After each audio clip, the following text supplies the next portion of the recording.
আসসালামু আলাইকুম প্রিয় দর্শক।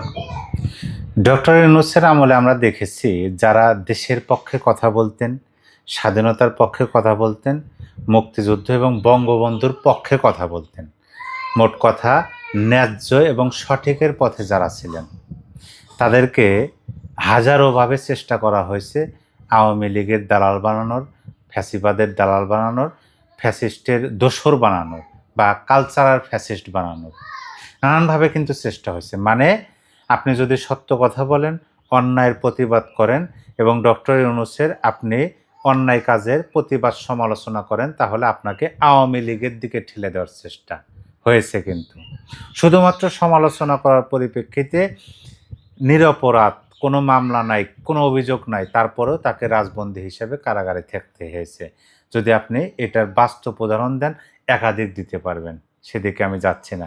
এই কথাগুলো আমি প্রথমে আপনাদেরকে এজন্য বললাম যে যদি নিজেদের বিপক্ষে যায় বা নিজেরা যেটা পছন্দ করতেছেন, নিজেরা যেটা বলতেছেন সেইটার বিপক্ষে সত্যটাই কেউ সামনে তুলে ধরতেছে, তাকে যদি আপনি ঠিক সেই অনুরূপভাবে আওয়ামী লীগের দিকে ঠেলে দেন, তাহলে কি বলবেন? এই কথা এজন্য আমি বললাম যে তাহলে কি জাতিসংঘ আওয়ামী লীগের পক্ষ হয়ে কাজ করতে শুরু করলো? কেন বললাম আমি আপনাদের এই কথাটা, সেটার আমি বাস্তব সত্য প্রমাণটা দেই। দেখুন, এখানে বলা হয়েছে আল কায়দা নিয়ে জাতিসংঘের রিপোর্ট আওয়ামী প্রোপাগান্ডা। কে বলেছেন?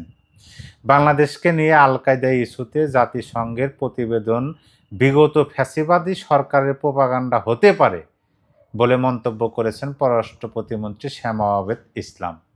মানে হতে পারে, মাননীয় প্রতিমন্ত্রী তিনি একেবারে স্পষ্টভাবে বলতেছেন না, যেহেতু তিনি একজন গুরুত্বপূর্ণ পদে আছেন, তিনি বলতেছেন হতে পারে। তাহলে যদি আওয়ামী লীগের পক্ষ হয়ে জাতিসংঘ রিপোর্ট দিতে পারেন, তাহলে এটা কি বলবো যে আওয়ামী লীগের পক্ষ হয়ে জাতিসংঘ কাজ করতেছে? বাস্তবতাটা আপনি একটু দেখার চেষ্টা করুন। এখানে বলা হয়েছে যে বাংলাদেশে আল কায়দার সেল গঠনের চেষ্টার বিষয়ে জাতিসংঘের একটি প্রতিবেদন সম্পর্কে পররাষ্ট্র প্রতিমন্ত্রী বলেন, এ বিষয়ে পররাষ্ট্র মন্ত্রণালয়ের কাছে এখনও কোনো নির্দিষ্ট তথ্য বা প্রমাণ নেই। তার মানে কি বুঝলাম? যে পররাষ্ট্র মন্ত্রণালয়ের কাছে তথ্য নেই, প্রমাণ নেই, জাতিসংঘ আল কায়দার বিষয়ে বাংলাদেশে এরকম একটা রিপোর্ট দিয়েছেন।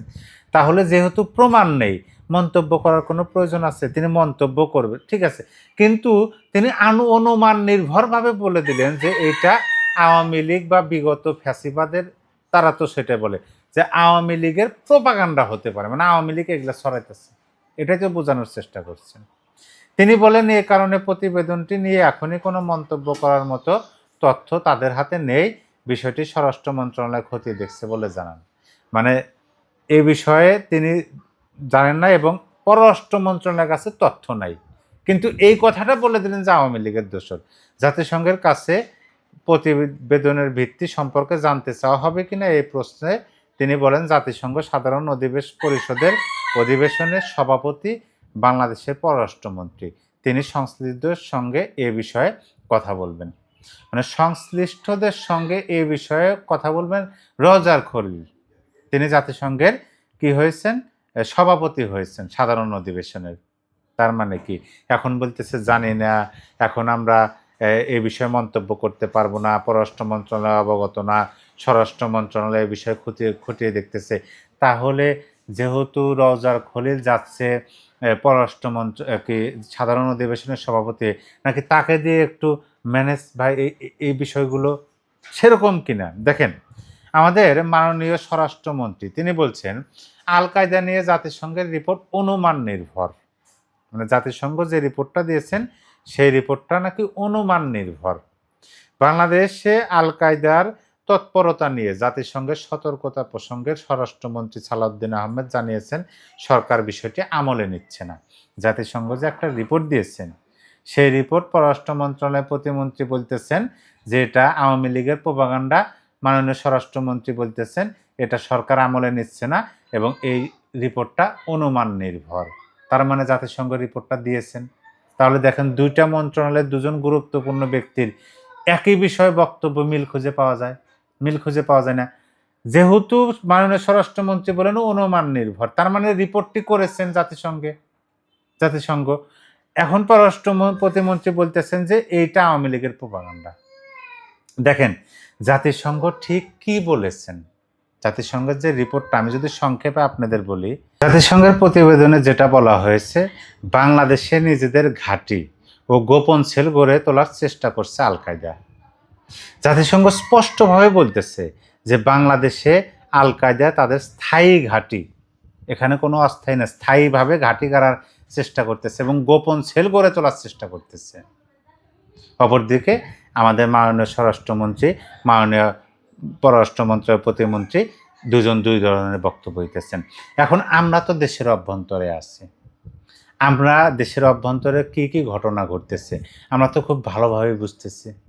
আপনি যদি 2024 সালে জুলাই আগস্ট আন্দোলনের কথা বলেন, আওয়ামী লীগ সরকার ক্ষমতাচ্যুত হওয়ার পরে কারাগার থেকে কি জঙ্গিরা যায়নি, তারা পালিয়ে যায়নি? বা ডক্টর ইউনূসের আমলে জঙ্গিদেরকে ফুলের মালা দিয়ে তাদেরকে বের করে দেওয়া হয়নি? বাংলাদেশে বর্তমান রাজনৈতিক যে পরিবেশ পরিস্থিতি বা সার্বিক পরিবেশ পরিস্থিতি, আপনি সেদিকে একটু তাকান। কি দেখা যাচ্ছে? চুরি, ডাকাতি, ছিনতাই, হানাহানি, মারামারি, কাটাকাটি, এই বিষয়গুলো কি অনেকাংশে বৃদ্ধি পেয়েছে না? আচ্ছা, সেগুলো আপনি দূরে রাখেন।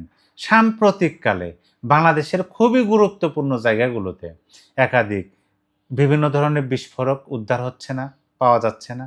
আবার নতুন করে কিনে আনছে রাইস কুকার বোমা।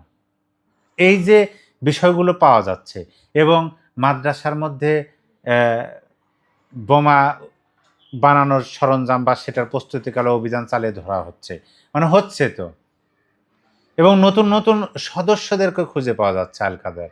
এই যে বিষয়গুলো, এই বিষয়গুলো প্রকাশ্যে বলতে কি সমস্যা?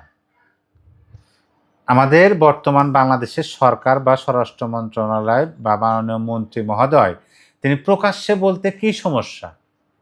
হ্যাঁ, এখানে রাজনৈতিক কৌশল থাকতে পারে, কিন্তু বাস্তবতা যেটা, এখানে জাতিসংঘ আওয়ামী লীগের পক্ষ হয়ে কি এই ধরনের একটা রাষ্ট্র সম্পর্কের রিপোর্ট দিতে পারেন? আর দেবেন তাও সুস্পষ্ট করে যে বাংলাদেশে স্থায়ী ঘাঁটি গাড়ার প্রচেষ্টা করতেছে, নাম উচ্চারণ করে আল কায়দা, এবং তারা গোপন সেল এবং স্থায়ী ঘাঁটি, আর সেটা বলতেছে আমলে নিচ্ছে না। মানে এই বক্তব্যগুলো আপনি বিগত সরকার অর্থাৎ ডক্টর ইউনূস সরকারের স্বরাষ্ট্র মন্ত্রণালয়ের উপদেষ্টা জনাব জাহাঙ্গীর সাহেব, তার যে বক্তব্য, সেই বক্তব্যের সাথে কি মিলে যায় না? মালয়েশিয়া থেকে তখন কি বলা হলো যে মালয়েশিয়া থেকে বাংলাদেশে, মানে বাংলাদেশি মানুষ মালয়েশিয়ায় জঙ্গি কর্মকাণ্ডে সেখানে গ্রেপ্তার হয়েছেন, সেখান থেকে ফেরত পাঠানো হচ্ছেন, অথচ জাহাঙ্গীর সাহেব বললেন যে বাংলাদেশে মানে সেরকম কোনো তথ্য নাই। ঠিক সেম সেম বক্তব্য, সেম একই, মানে সেই বিষয়টা এখন মনে হচ্ছে যে সেই একই কথা, শুধু অন্য সুরে অন্য মানুষের মুখে শুনতেছে। প্রিয় দর্শক, এ বিষয়ে আপনার কিছু বলার থাকলে কমেন্ট বক্সে লিখে জানিয়ে দিতে পারেন।